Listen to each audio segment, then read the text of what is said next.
Bonjour et bienvenue dans cette 6e vidéo d'une série de 30. Alors, je vous demande, est-ce que vous planifiez faire un cahier de gratitude? Est-ce que vous en avez un? Est-ce que vous en avez déjà eu un et vous en avez plus? Alors, je vais regarder aujourd'hui un peu les pour et les contre d'un cahier de gratitude. C'est quoi un cahier de gratitude? C'est un cahier dans lequel on va venir déposer, soit en fin de journée, en soirée, ou avant de se coucher, on va venir déposer 3 à 5 remerciements, des choses pour lesquelles on est reconnaissant dans notre journée, qu'on a vécu dans la journée. Donc, ça, c'est le principe du cahier de gratitude. Vous allez voir, dans cette vidéo, on va parler des pour et des contre. Moi, c'est un outil que j'aime beaucoup. Puis d'ailleurs, j'ai une vidéo qui explique plus profondément, plus en détail, le cahier de gratitude que moi j'utilise parce que j'utilise un cahier avec une twist supplémentaire, si je peux dire, parce que je l'utilise comme cahier d'intention, de gratitude, de prière, de pardon.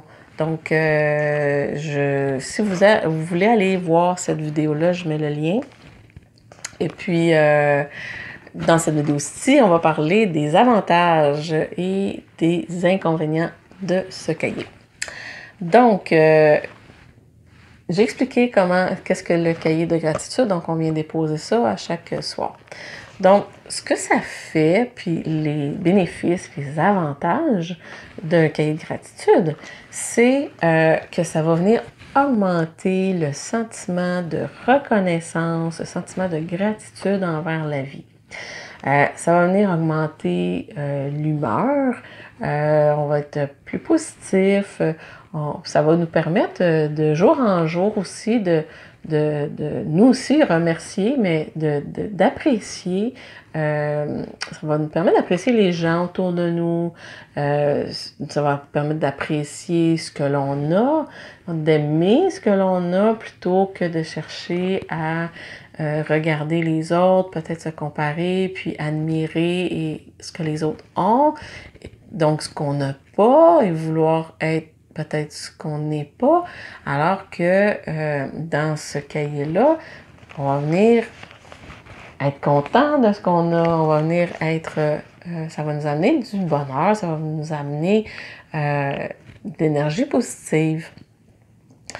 Ça va venir relativiser aussi, puis mettre en perspective nos jugements, nos critiques, nos pensées. Donc, quelqu'un qui va beaucoup, je vais dire être chialeux, mais qui apprécie pas grand-chose ou ou peut-être quelqu'un qui a des idées plus noires, qui est déprimé, qui pense que la vie est pas bonne pour lui, donc qui a une vision plus négative de la vie. Avec ces exercices-là, ce petit exercice-là quotidien, on va venir renforcer un côté positif, on va venir, dans le fond, se coucher, hein, parce qu'on le fait avant de se coucher la plupart du temps. Donc, on va venir se coucher avec peut-être un sentiment baume au niveau du cœur puis avec une énergie plus positive. Donc, ça fait partie des avantages, bien sûr. Appréciez vos proches, hein, appréciez votre famille, appréciez même un parfait inconnu qui va faire une bonne action pour vous, va vous donner un bon mot. Donc, ça, c'est toutes des belles raisons, puis des petites raisons. Hein, c'est toutes des petites actions, souvent, que on ne prend pas le temps de revenir dessus et d'apprécier. Donc ça permet de revenir dans sa journée puis de voir les belles choses de sa journée. Dans les côtés plus, je dirais, inconvénients, les contre cet outil-là, je dirais que ça peut être devenir aliénant. Dans le sens où on se donne l'obligation de faire cette activité-là à chaque soir. On fait de introspection et on vient, bon, à chaque jour, le déposer. Puis à un moment donné, ben, utiliser un outil chaque jour, chaque jour, chaque jour. Des fois, il y a toutes sortes de choses, on est fatigué, on voudrait, le sommeil est important, donc on voudrait tout de suite déposer notre tête et s'endormir. Donc, faut pas aller non plus contre sa nature ou contre la nature que notre corps nous dicte pour absolument se réveiller et aller faire nos 3 remerciements parce qu'on a oublié de les faire. Donc, faut pas... C'est un outil pour s'aider, c'est un outil pour avancer dans notre cheminement personnel, mais c'est pas un outil qui doit devenir aliénant, qu'à un moment donné, on vient qu'on n'aime plus le faire, puis on le sac au bout de nos bras, et puis on le retrouve plus, hein, ou on l'utilise plus. Donc, faut l'utiliser quand on a besoin. Hein. Moi, ça m'arrive, des fois je le fais quotidiennement, ben, la majorité du temps je le fais quotidiennement, mais ça m'arrive des fois de le délaisser une semaine.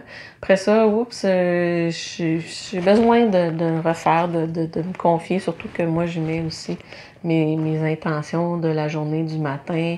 Je fais un retour le soir, puis je mets mes remerciements. Donc, j'ai comme une boucle avec ma journée dans laquelle j'utilise, puis je vous ai dit que je mettrai le lien. Bref, faut pas qu'ils deviennent aliénants. Faut pas non plus un autre désavantage ou un autre contre, je peux dire. C'est que cet outil-là, c'est pas de voir la vie en rose. Je m'explique. J'ai entendu quelqu'un qui parlait de cet outil-là et qui avait des réels problèmes, des problèmes dans sa vie relationnelle et qui, pour essayer de faire de la négation, là, donc de ne pas voir le problème, d'aller d'utiliser cet outil-là pour voir les belles choses alors que la personne est souffrante. Donc, si vous avez de la souffrance, c'est peut-être pas un outil comme ça. Oui, ça va venir aider, mais il faut quand même se faire aider si on a besoin de soins, si on a besoin de soins spécialisés, aller voir un médecin ou quoi que ce soit. Ça, c'est un outil, oui, de croissance personnelle, mais c'est pas un outil pour voir la vie en rose. Faut quand même voir la réalité des choses et si on est souffrant, si on a des problèmes, il faut aller voir des personnes spécialisées pour avoir des soins.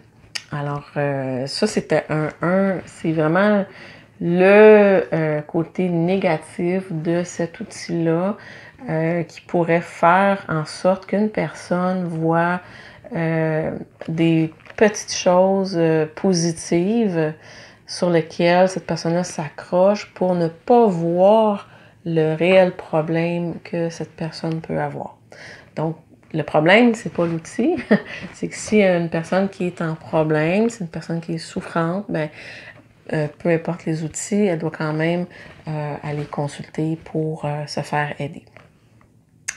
Alors, c'était un peu les deux contre de cet outil-là. Puis oui, effectivement, ça prend du temps. Hein? Il faut investir un petit 5-10 minutes par jour pour le remplir. Mais vous allez voir, si vous le faites, ce que ça va vous apporter. Si vous n'aimez pas ça, vous n'êtes pas obligé de continuer. Si vous aimez ça, vous le poursuivez. Vous pouvez le délaisser par moment et y revenir. Donc, tout est entre vos mains. Alors, j'ai mis le lien sur la vidéo qui explique comment faire son cahier de gratitude avec des exemples, quoi mettre dedans, avec les intentions, donc cahier d'intention aussi. Donc, vous pouvez aller voir ça. Et puis, pour aujourd'hui, ben, ça va être tout. Et puis, on va se revoir dans la prochaine vidéo demain. Alors, je vous souhaite une excellente journée, soirée, nuit, dépendamment quand vous écoutez. Et je vous souhaite le meilleur et aussi que votre vie soit remplie de couleurs, qu'elle soit remplie de joie, qu'elle soit remplie de bonheur. Alors, c'est ce que je vous souhaite. Et chaque petit bonheur est important, puis chaque petit remerciement, petite reconnaissance est importante. Alors voilà. Et n'oubliez pas de dire merci. Des fois, on l'écrit, mais il faut le dire aussi aux personnes qui nous ont... quand on se rend compte qu'il y a une personne à qui on veut dire merci, mais il faut quand même le dire aussi verbalement, pas juste dans son cahier. Alors voilà. J'espère que vous allez bien, puis je vous revois demain. Voilà. Au revoir.